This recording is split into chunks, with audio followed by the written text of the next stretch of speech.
begins with a powerful depiction of a young man's ideals, shattered by the reality of faith and bigotry. Is it Manhattan from Staten Island, Naples from the Bay, Thompsonville, DC, or LA on T? Whatever it is, it's a lot more than the grey stereotypes most outsiders content themselves with.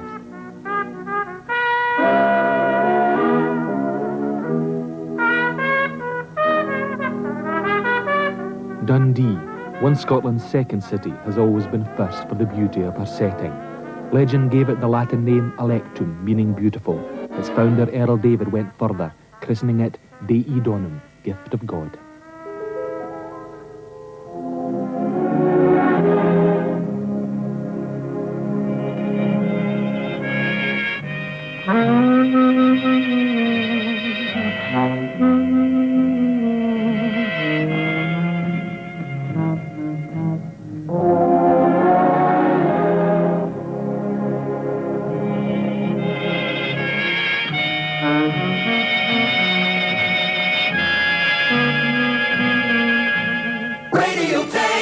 Classic hits on Super FM stereo, 96.4 and 102.8. We're sounding great. To the Lord of Convention 'twas Claverhouse spoke, ere the King's crown go down, there are crowns to be broke. So each cavalier who loves honour and me, let him follow the bonnet, so bonny Dundee. Cold winter was howling o'er muir and o'er mountain, and wild was the surge on the dark rolling sea, when I met about daybreak a bonny young lassie, washed me the road and the miles to Dundee. If I was to tell you at this stage that it's one of the most fascinating cities in the world, you probably wouldn't believe me. In fact, you might reply with that memorable Dundonian expression of disbelief, ping and mince. So let's just say that it's the only town in Scotland with a brass neck to charge an entrance fee, and I think it's worth every penny. Cheers.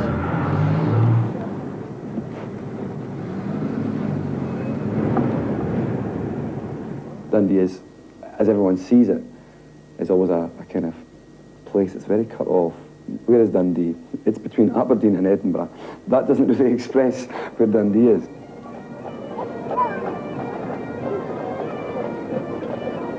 You come into Dundee, you smelt the jute. It was a body centre. The town. You went into a house, you sat in a cinema, you smelled it all round, you know. I mean, it just seemed to be there, you know. No matter how they brushed or cleaned themselves, you could smell the jute everywhere you went, you know.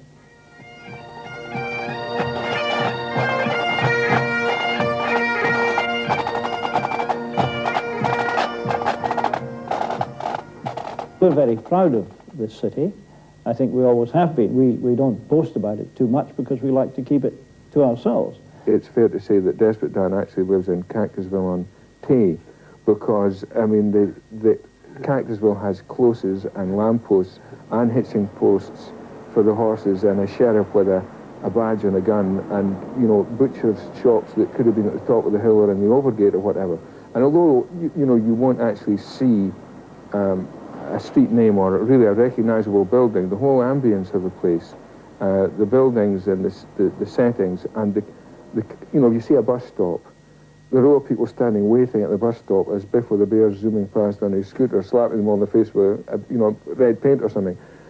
I mean, they're definitely a Dundee bus stop, and you know, and you could go down to the Overgate the next day and see them all still standing there because the bus hadn't turned up. Dundee's built on a hill. I mean, you just need to see the short distance it is between the riverside and the top of the law, and you realise that you can't go anywhere in Dundee without walking uphill. So it's too hard for the stay brave. If you went from the riverside to the top of the hill 5 times, you've done them in a row. Now that's some going. So if you're going up, you try walking up the hill to me a bag of messages, it's tough.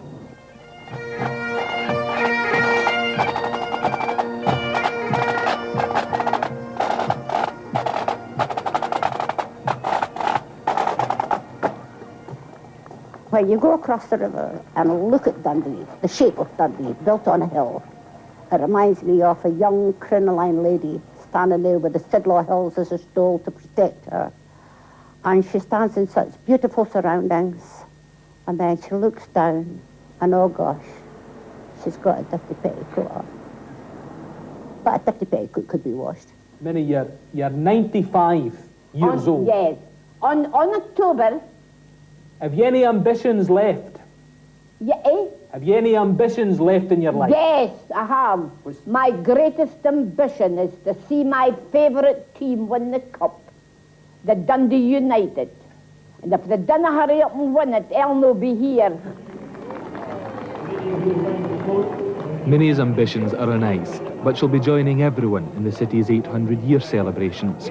Maybe celebrations too abandoned a word for reserved Dundonians, but inside they are quietly proud of the maverick spirit of Dundee. Long dormant, often depressed, Dundonians survived the dunce and faced the future with renewed optimism in this surprising city.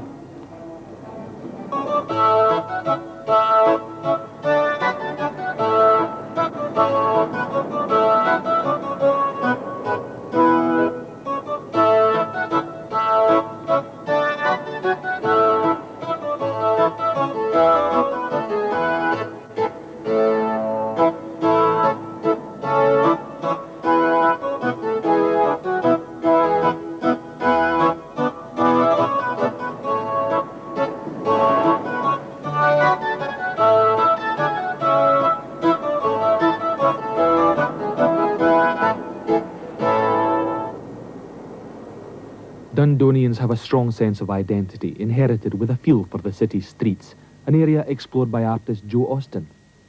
What inspired this vision of Dundee that you're drawing here? Well, I suppose it's really just a kind of hodgepodge of memories and impressions of childhood, really. Not so much the Dundee of today, but the Dundee that I remember when I was perhaps 5 or 6, and it seemed a very, grotesque and magical place at the same time. And it was populated, it seemed to me, that adults didn't seem to be lots of different people, but almost variations of the same person, you know. All the old women had a kind of secular uniform, like secular nuns, of shawls and headsquares and things. And all the men seemed to have the same style of bonnet and coat. Joe Patterson, too, finds a painter's inspiration from the streets of his childhood. Let's face it, the women were the backbone of the family. They were the backbone of the family because, as I say, most of them were the breadwinners for a lot of the time.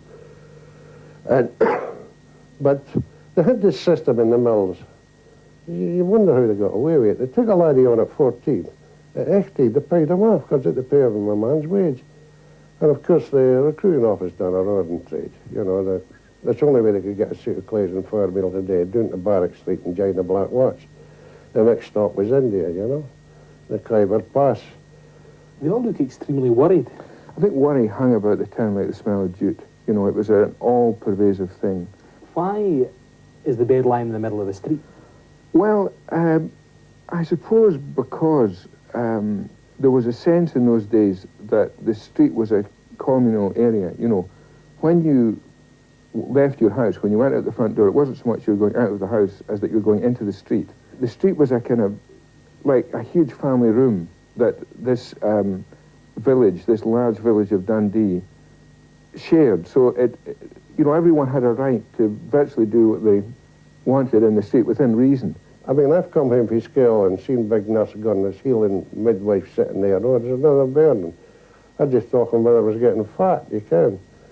So she'd hear the burn and she'd be back in the mill within a week, or less than a fortnight, you know, she had to. And the old man looked after the burn. And the mill was just across the road. And if there's any emergencies, you just sent her for her and she'd come over, you know. And she breastfed all the bairns, you know. And there was 9 of us in a 2-room house.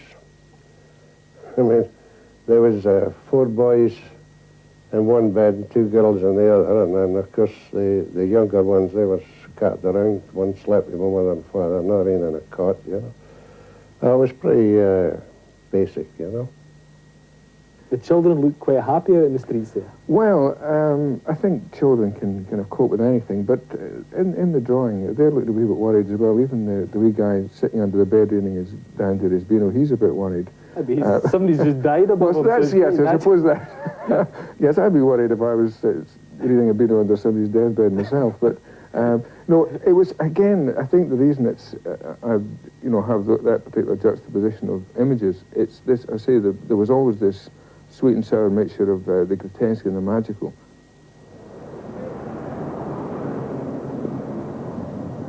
Frankenstein was for Dundee. This is where the boy was born.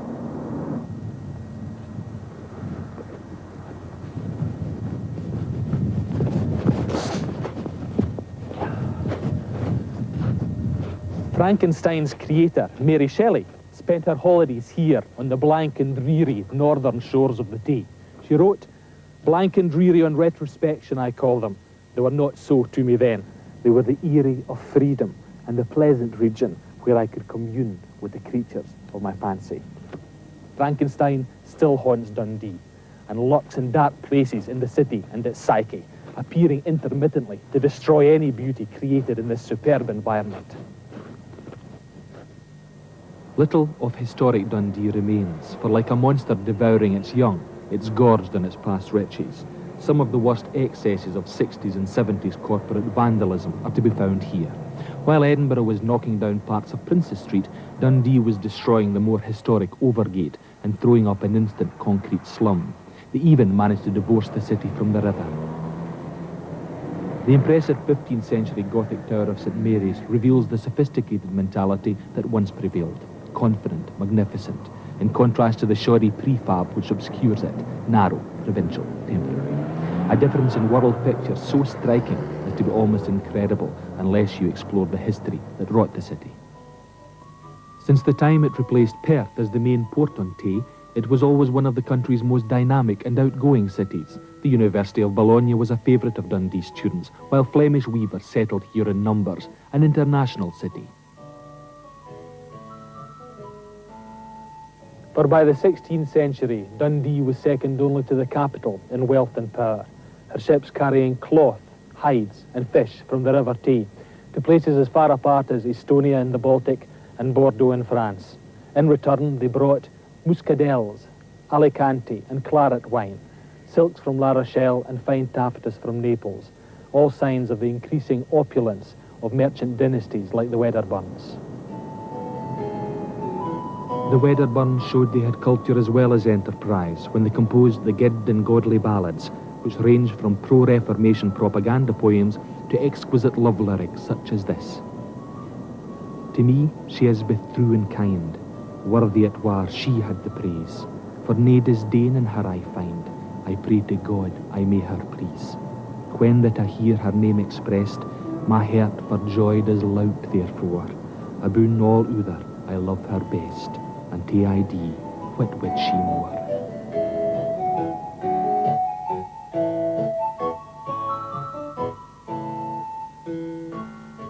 Within the borough, manufacture and commerce was strictly controlled by craft guilds or trades such as the fleshers or hammermen. By the 18th century, they built and adorned the lovely St Andrew's Kirk, where their kirking ceremony is still held. Their original gathering place, however, was idiosyncratically very Dundonian. This is the unusual thing about Dundee, that they met in the Howth, which is an old graveyard. This graveyard was gifted to the town by Mary Queen of Scots after the dissolution of the monasteries. It was the old Greyfriars Monastery Garden. And they used to meet round various gravestones. Each trade had a different gravestone that they met round. And finally, later on, when they had a corporate joint body, which they called the Nine in One, they also had a meeting place. And this went on there until 1776, when they eventually got round to building themselves a very handsome trades hall in the middle of Dundee. The Locket Book, the Baxter's first Locket Book, or the first one we know of, started in 1554, and it goes on to about 1750. The charitable role of the trade survives, as does their social aspect, keeping Dundonians close to their roots. case of the 9 trades, we have quite a special meeting called the Bridie Supper. This follows on from what David was saying. When these craftsmen left their meeting at the Howff, they retired to the nearest alehouse and had what was always referred to as refreshments, beer and bridies. We still have that meeting, we still decide pensions at it, and we adjourn the meeting on the Wednesday evening, meet again on the Friday, and have a dinner, at which bridie is still traditionally eaten. So it sounds like a very down-to-earth thing, in yes, fact. It's good fun. The bridie is in fact made by the boxmaster of the Baker Corporation from meat provided by the boxmaster of the Flusher Corporation, and that's a tradition that's gone on for a long time. And we toast these two gentlemen as the donors of the delicacies on the night. One check in the rise of Dundee was its turbulent relationship with the Old Enemy. It was here the patriot William Wallace was educated, and here he struck the blow which began the Scottish Wars of Independence. Taunted and insulted in the street, he lashed out and killed the son of the English governor. The violence then was nothing compared to the suffering inflicted in 1651 when Cromwell's General Monk sacked the town. The city was at the height of its economic power. The looting of its treasure was understandable, the massacre of so many men, women and children less so. Near here is the site of one of the many shallow graves that were dug to conceal the horror and shame. Years later, an English soldier came back, and his conscience got to him when he described the event. Give me leave to call it deplorable Dundee, and not to be expressed without a deluge of tears. Can nothing sweeten the conqueror's sword but the reeking blood of orphans and innocents? There was wealth enough to answer their ambitions, and probably that, as soon as anything, betrayed her. What sustained the Dundee people at times of war and peace was their deep religious conviction. For its place at the forefront of Reformation, Dundee was christened the Second Geneva. Even when Cardinal Beaton ordered an assassination attempt on his life, and even with the plague ravaging in the city, the great reformer George Wishart came to Dundee to preach to the zeal of the congregation. He spoke here from the parapet of one of the old city gates to the Sikh men and women, the plague-ridden on the outside, and to those spared on the inside. The city has produced many great preachers and missionaries, such as Mary Slessor, who carried the faith to a far-flung corner of Africa. The Christian faith, the missionaries, and gospel music were all part of the upbringing of a well-known Dundee voice. My great uncles had been missionaries in Venezuela, and my immediate uncle was a missionary in Africa. My aunt was a missionary in Africa. When I was, I suppose I'd be about 9 or 10, I remember Mum taking me to a Mary Slessor Centenary exhibition, which was in the old Wishart Church, which is now called the Wishart Centre, I think. And that had, you know, African huts and old stuff about Mary Slessor. I can't remember too much about it. But then when I was growing up, there was a whole tradition of people getting into gospel music and Christian music and wanting to sort of kind of somehow accommodate the love of rock and roll with their faith and trying to explore that. And I went through that a little bit. The song that you sung about one of your early love experiences, was that's typical of every young lad growing up. Tell us about that song. I kind of love songs. I love songs that are love songs that set themselves in places. And I mean, they kind of, Dundee can be a very cold place in the winter, you know. And it was always a kind of, the things you do when you get chucked, you know, you probably go off on your own, feel a bit miserable and get a poke of chips and stuff like that. I've always imagined this song actually taking place. You start off somewhere on Constitution Road and walk down and then wind your way up, go down to deep sea, pick up fish and chips, come back and walk up the Lochie Road home, you know. I've always imagined it taking that kind of route for someone. It's not necessarily my experience, but it kind of, it's a love, you know, it's a kind of tragic love song, tragic comic love song set in Dundee.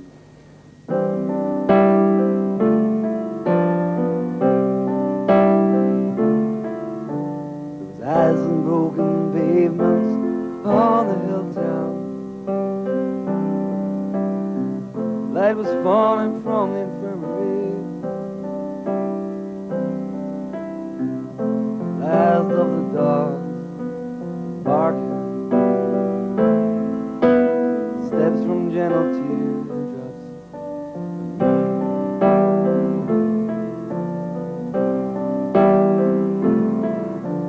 As the bar system and mother, Uncle Tom serving on the sea.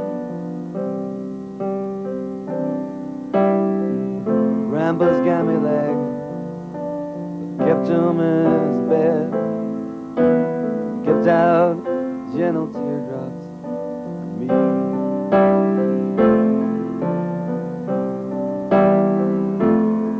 And it's a long way to keep up conversation when you're broken up over fish and chips and bees, and the grease is on your arm like the girl you've never worn, walking home, gentle teardrops and me.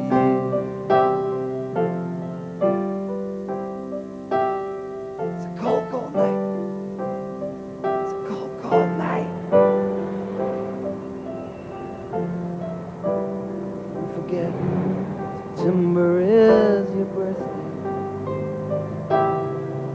and the present's being paid up 15 weeks.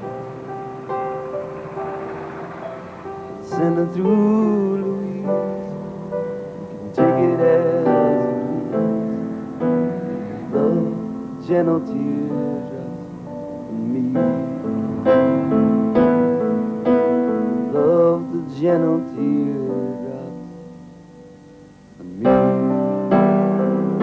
Yes, we're all at home. Gentle teardrops. Yes, we're all at home.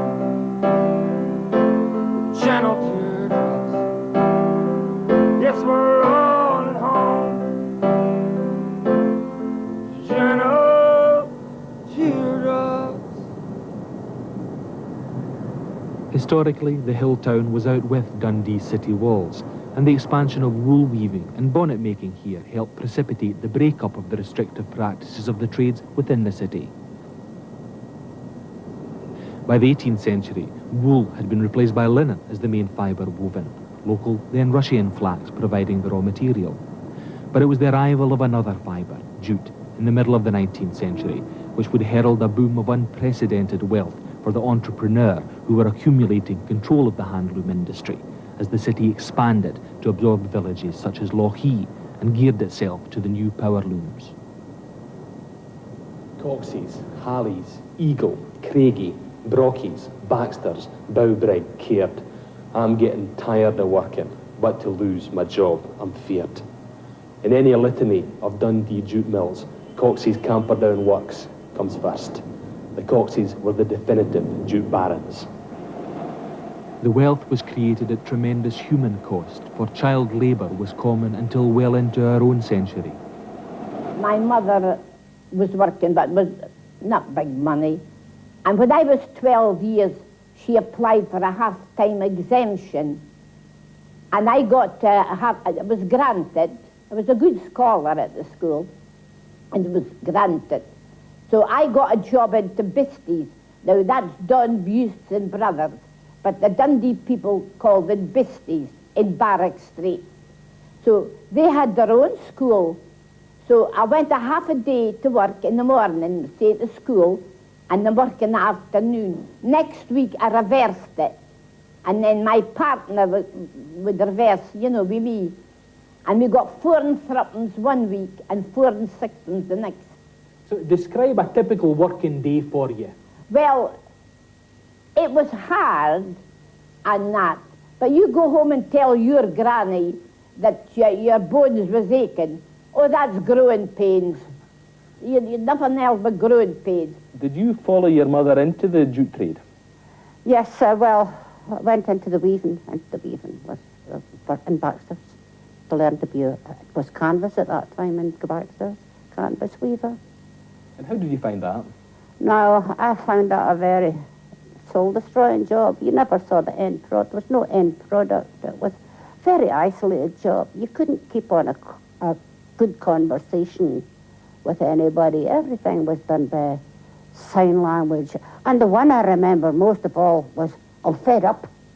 I'm really fed up. And that was the sign for fed up, you know. Who were some of the other signs you and used? it was, the manager, there's a foreman, he wore a hat, so it was hats, and the manager, he had a beard, so it was beardy, and then he could always give the tic-tac, they're on their way around, or here he comes, you know, look out.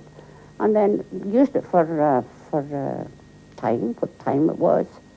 And how did you tell the time? well, you asked, like, what time is it, you know? And we'd go 12 o'clock, and it would be half past, quarter past, 25 to 25 past. And that's the way that went. And it was all right if we were doing that, but if they had a finger off and they said 3 o'clock, you didn't know it was 2:30, or if it was like that, you didn't know it was 3:30 or 4 o'clock. So we used to have quite a joke with that, where anybody had fingers missing, you know, they would get finger off. Oh, come take my hand to the hill of Algate. We'll gaze at the stars in the silvery day. I'll beckon the breeze to caress my own Sarah. Michael Mara's song from the Fairlie Mackie work about a remarkable Dundee mill girl, Sarah Craig. When she was 80, Sarah had a leg amputated. I approached her hospital bed with trepidation.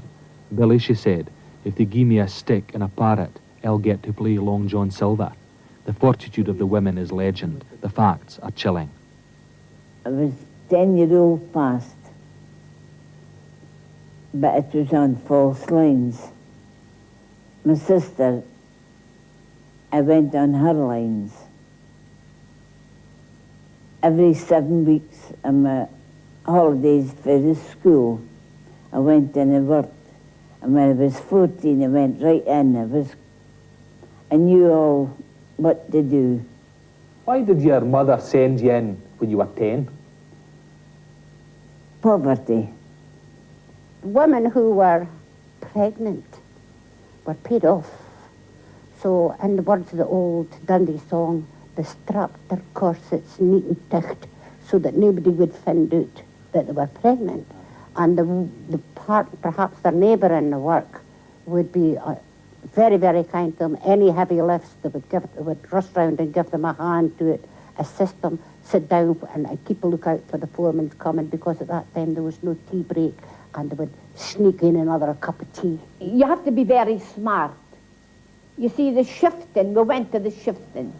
Now that's taking the full bobbins off, and you put the empty ones on, and you have to hurry up and get round the frame, and you're running like race horses, mind you, and that. And then with all the frames, say now, what they call the halfie, you had 18, and then there was another 18, you see, we another shifting wifey, and another squad of shifters.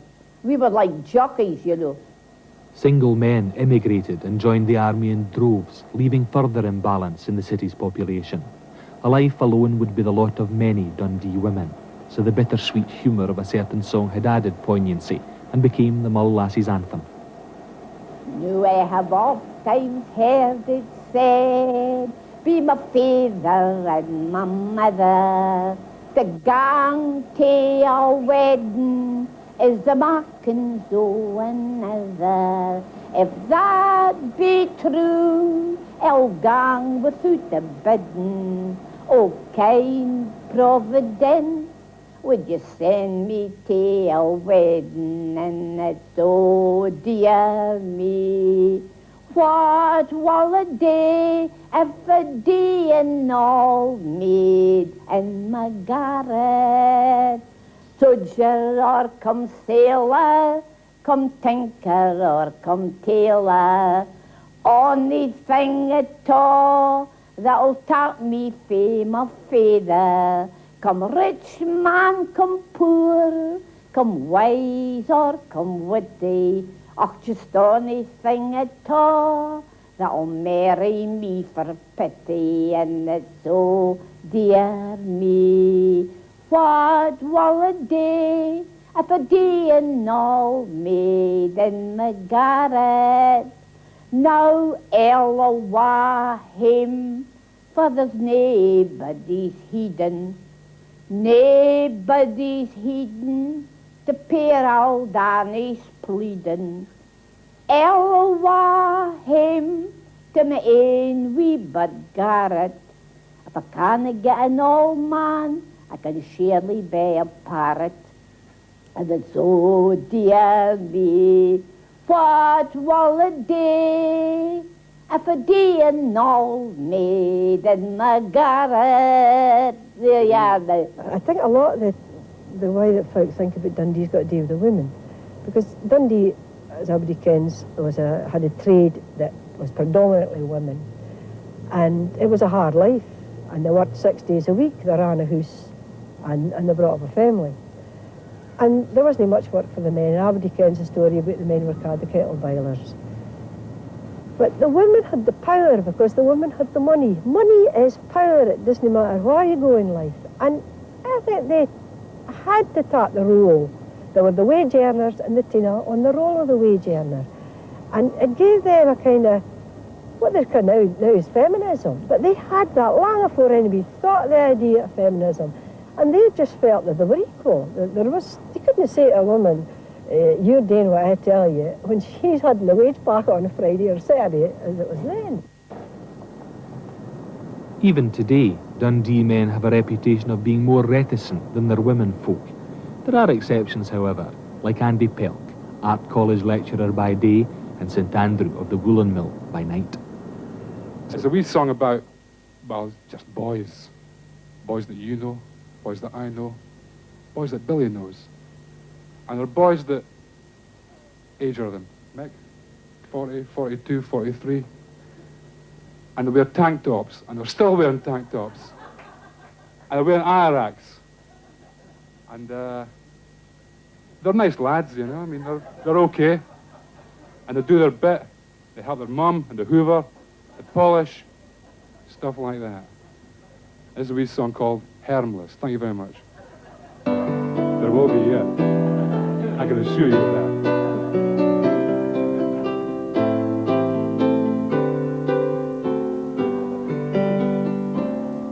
With my hand on my heart and my heart in my mouth, the arms that could reach are the sea. My feet may be big, but the forkies are safe. They'll never get stood on their knees.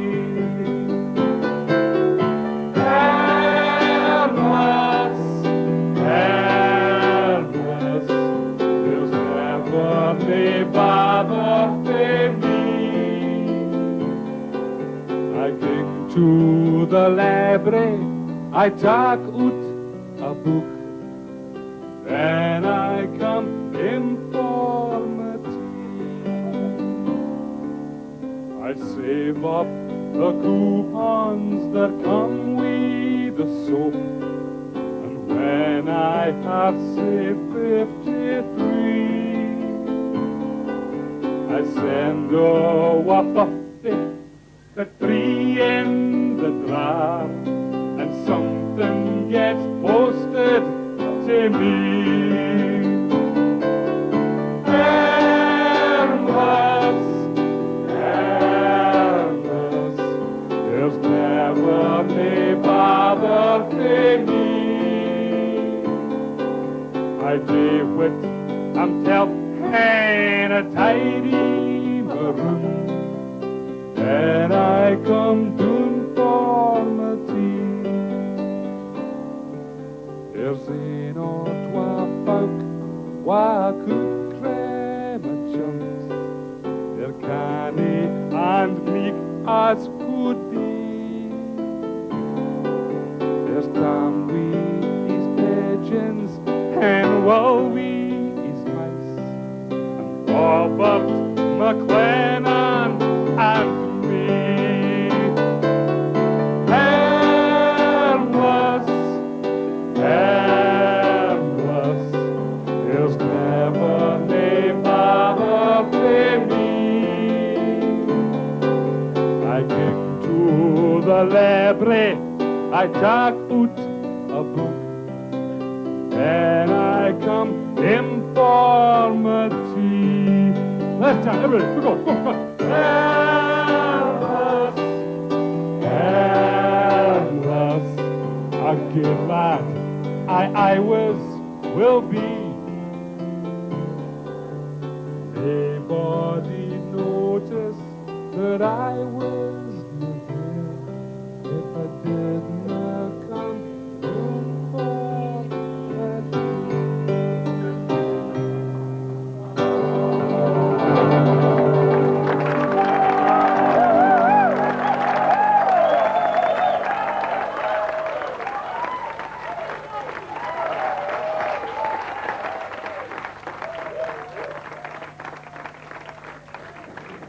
Ironically, the harmlessness of men in Jutopolis arose out of the hardness of men in another major industry.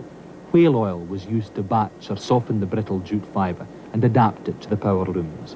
The oil was plentiful because Dundee was Britain's main whaling port at the end of the last century. Dundee bairns were raised on tales of brave men, icebergs, polar bears, and the hunt for the great Leviathan. Whalers once more, oh the whalers once more, when they're in the Baltic Sea, they're I longing to be back in Dundee once more. There's an old blue fleet of whalers a-sailing fae Dundee, wheeled manned by British sailors, they sail them on the sea. On a Western Ocean passage, none with them can compare, but the smartest ship to make the trip is a blade, I declare, for the wind is so... When Captain Scott's great polar expedition was underway, Dundee was the place to get the wooden-hulled ship built that could withstand the ice. Discovery. This is her in the Antarctic Ocean.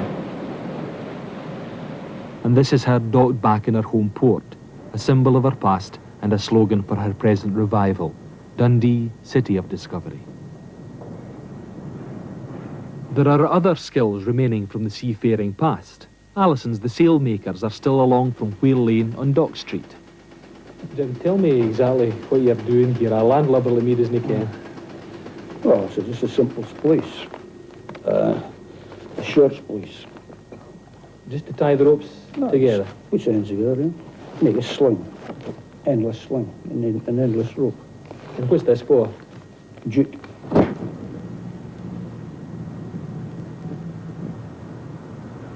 Dundee was a booming place with tremendous activity in textiles, mainly in linen, and also in engineering. And America was a big part of their scene. About half of the exports at that time went to America. Another major product was sailcloth. Now that wasn't only for sailing ships, that was also for the prairie schooners, the wagons that went out west. So even before the Civil War, Dundee was very actively engaged in American trade. And then the next development, of course, was the Civil War in the 1860s. And this put a new magnitude to what was going on here, because it gave an opportunity for the new fibre, which was jute. Jute became indispensable for the conduct of the war. The northern states blockaded the export of the South's main crop, cotton, and as it grew scarce, jute bags were used to carry supplies and jute sandbags to defend the trenches. The jute barons got richer, and in a remarkable 10-year period between 1873 and 83, Dundee money flowed into the USA in the form of investment trusts. The trusts financed the new railroads inching their way across the Great Plains, and they loaned money for land mortgages. The most speculative of the Dundee investments out west were the cattle companies, like the Goodnight Ranch or the Matador Cattle Company in Texas. You can tell the Dundee man for the cowboys by the shape of his bonnet. One local man ditched by the trust for cowboy practices was Willie Reed, known in the Oregon Trail as Dundee Reed. A local senator opined, "There are only 3 liars in the state of Oregon, and Dundee Reed is 2 of them." A legacy of the mortgage company's activities was that mineral rights were retained beneath the land mortgaged. Investment trusts like the Alliance found themselves the owners of oil wells in Texas and Louisiana. They still own them. The sums involved were phenomenal. All in all, about £3 million directly of Dundee money. And that, you put that in present day terms, that would have been something like 130 billion pounds. The contrast between the wealth created and the poverty within the town was dramatic. You can hear the working class view of the demise of the great mills in Ellie MacDonald's poem. Baxter's Upper Dens Mills, a half-mile round of Mucklestane was and iron yets. The bummers quiet this lang while syne, nae siller new in jute, and never was for them as roch 12 hours a day, but gied a creasy lining to the boss's pooch, and bigot railroads half across America. Ilka day, ilka day, ilka day, the hammers ding down the was o' Baxter's Upper Dens. Nobody kens what's to be pitten in its place, nobody greets for its demise. And stour blaws frae the howkitoot waymote, sclairting the cars and buses that virl awa to concrete fields o' spacelessness. As the money went west, the wealth creators deserted the city and moved east, heading downstream to Broughty Ferry, transforming it from a fishing village to a fashionable resort, boasting huge mansions and a concentration of millionaires unknown outside the city of London. The excess wealth at least meant patronage for the arts. Art Society had an exhibition one year, and then the next year was a biennial exhibition, which was open. I don't know who exactly organised it. I suppose the gallery people had organised it, but they had continental artists showing, very well-known artists like Blommers and Dutch artists and so on. And I think the Broughty Ferry people bought these expensive pictures in those days.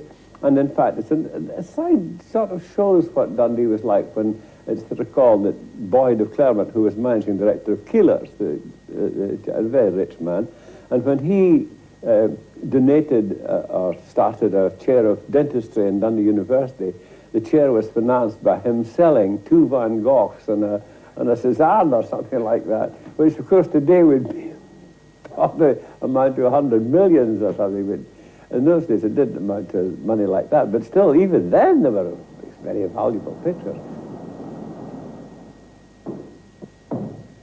The Keeler mansion is still a family home, still imposing and beautiful, matching the jute owners' palaces in opulence. But the question keeps arising: what did the entrepreneur give back to the city that created their wealth? If you take the gift from Mary Ann Baxter, who was one of the Baxter family, in 1881, I think it was, she gifted this sum of £120,000 for a university college in Dundee. Well, put in today's pennies, that would be close to £5 million. And there were plenty of bequests and gifts of £5,000 to £10,000, which again, you're talking of writing a cheque for £200,000 to £400,000, £500,000. It's a lot of money. The old Harris Academy was one. Dundee Technical College was another. And then, of course, the well-known parks like Baxter Park and Lochee Park given by the Coxes, of course. Did they help rebuild Dundee in the late 19th century too? The likes of the Tay Railway Bridge, did they invest in that kind of venture? Well, the railway bridge was interesting because the guiding light there was one of the Coxes, James Cox, and former provost of Dundee. And when everyone was sort of holding back, biting their nails whether they put any money down, James Cox stepped up with, I think it was £3,000, might have been £6,000. Anyway, again, a very substantial sum, and said, well, count me in for a start.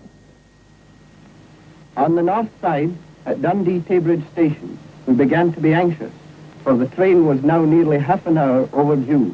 Neither of the telegraph instruments would work to the Taybridge South box. But at 10 o'clock, a man came in from Broughty Ferry, saying that a mailbag had been washed up there. This was the first intimation we had that the train was in the water.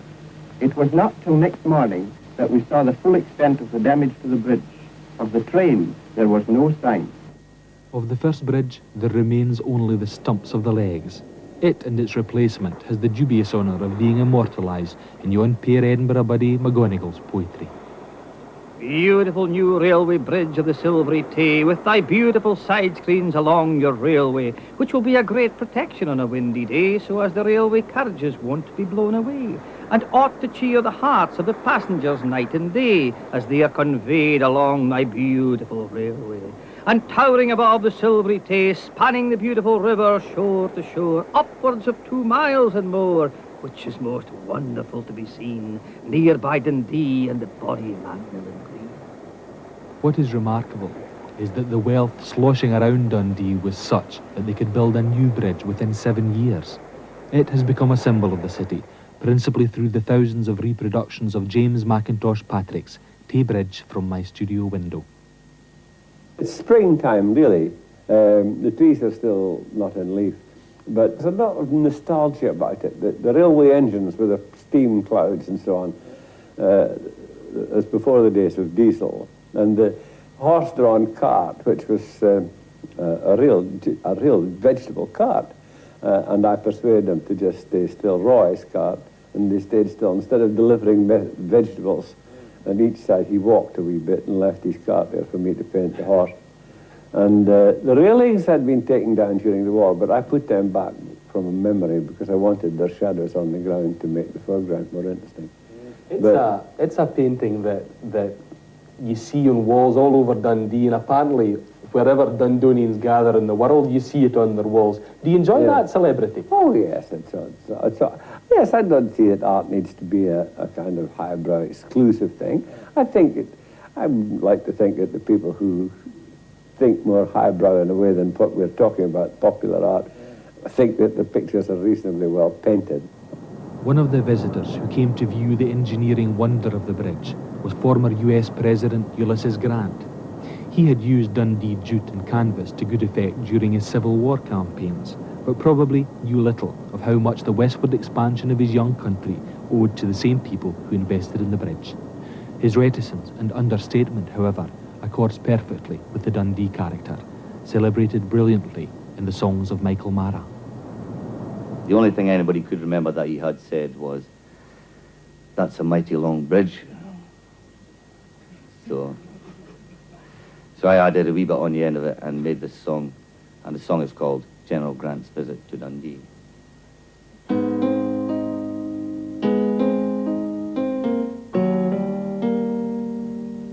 When U.S. Grant paid a visit to my hometown,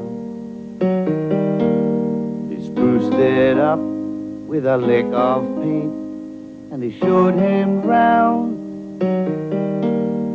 Two bands played in fierce competition as the rain fell down. And the general said, "What a mighty long bridge to such a mighty little old town."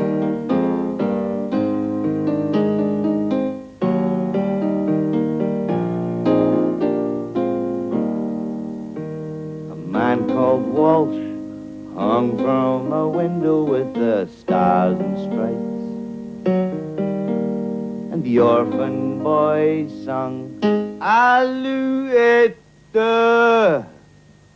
sweetness and light. And as they sang, the fire bell rang, and they ran for their lives. What well-trained little orphans and a precious little song, said the general's wife.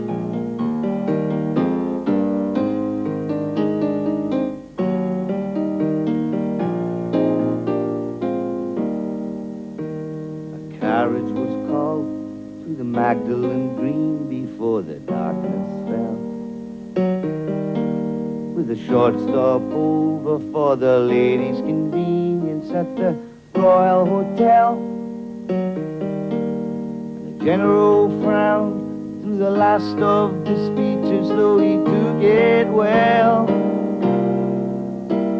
Not a pretty little bandstand or a lovely little steeple, or charming little houses or cheerful little people, but what a mighty long bridge to such a mighty little old